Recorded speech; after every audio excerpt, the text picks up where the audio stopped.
Welcome to the Halo Source. What's up guys, this is Brad from the Halo Source, and today I'm bringing you an extremely unique video that I've been working on in my spare time for quite a while now. This is unlike any other video on my channel, or any other channel for that matter. In this video, you'll be learning a little bit about reaction time, ways to improve it, and how it affects you as a gamer. I took interest in this topic about a year ago when I started really noticing that I had a slight advantage over some players when gaming. This wasn't because of internet connection or skill or even good eyesight. This was simply a result of training and good genes. So to get started, let's briefly go over how the human body processes a reaction of an enemy in a video game. The complex version involves communication between dendrites and axons and synapses in cells, so here's a 5-step simplified version. Step 1.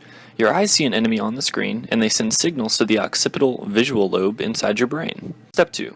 Your occipital lobe interprets what you're seeing and sends the information to your frontal lobe to decide what to do. Step 3. Your frontal lobe decides what to do and sends signals to your motor cortex, which is what controls your muscles. Step 4. The motor cortex sends signals through your spinal cord and into your hands. And lastly, Step 5. Your hands use specific movements to pull the trigger and attempt to kill the enemy. This last step can be improved through muscle memory, which basically means that if you kill enough people in-game, your hands will eventually start to remember what to do, so to speak. This is kind of like riding a bike. You don't really think how to do it, you just do it. The time it takes from your eyes seeing the enemy to your hands pulling the trigger and attempting to kill the enemy is your reaction time. It's important that we say attempt. Even if you missed the enemy, you still reacted. So there are two parts to this reaction system. There's muscle and then there's mental. Muscle movement time is similar in most people, but the mental processing time is where the magic happens. Mental processing time is different with every person. In most cases, reaction time for a normal person under perfect conditions is considered to be about 0.95 seconds, or 950 milliseconds. However, recent studies have shown that reaction times are more likely to be longer than a full second, and, depending on age, it may be 2 seconds or more. The next question is, how fast can your reaction time be?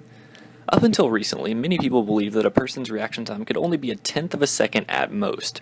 In fact, to this day, if anyone breaks the starting line in an Olympic 100-meter race up to 90 milliseconds after the gun is fired, it is treated as a false start because it is thought that the human body can't react that fast. Such a case happened in 2011 with Usain Bolt. He was disqualified from an Olympic race for starting too quickly after the gun was fired.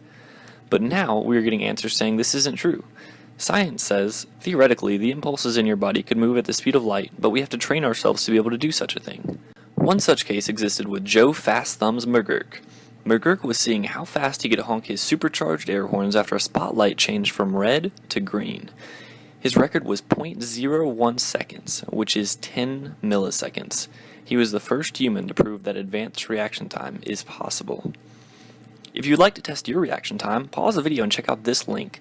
You click the button when the light turns green, and it scores your average reaction time after 5 successful attempts. The website says the average reaction time is 256 milliseconds, which is roughly 0.3 of a second.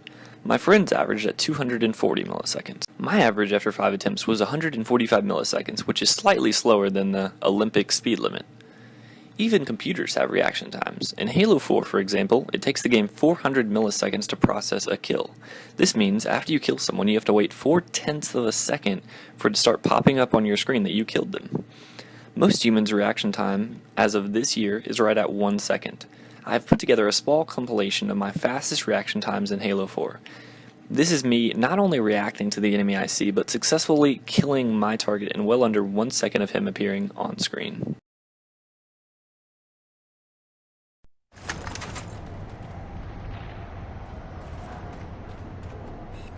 Goalkeeper.